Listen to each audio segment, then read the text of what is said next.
Commerce নিয়ে পড়েছি, ফেসবুকে কাজ করছি, ডেলি পোস্ট করছি, তাই ভাবলাম এটাও তোমাদের সাথে একটু শেয়ার করি। পৃথিবীর সব দেশের বিজনেস টিপস। প্রথমে সাদা টিভি, তারপরে কালার টিভি, তারপরে এলসিডি, সাদা মোবাইল, কালারিং মোবাইল,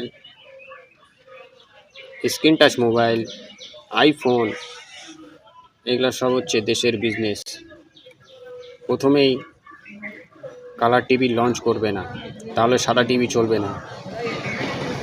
প্রথমেই স্ক্রিন টাচ মোবাইল লঞ্চ করবে না, তাহলে সাদা মোবাইল চলবে না। তো বন্ধুরা, মনে রাখো, যেটা মার্কেটে বার হচ্ছে, লঞ্চ করছে, 10 বছর পর আরও ভালো আসতে চলেছে। সবসময় ওতেই সন্তুষ্ট থেকো না। মার্কেটে 10 বছর পর, 20 বছর পর আরও দামি কিছু আসবে, আরও ভালো আসবে, আরও উন্নত মানের আসবে। এটাকেই বিজনেস বলে, দেশের বিজনেস। যারা কমার্স নিয়ে পড়েছে তারা খুব ভালো বুঝবে। ধন্যবাদ বন্ধুরা।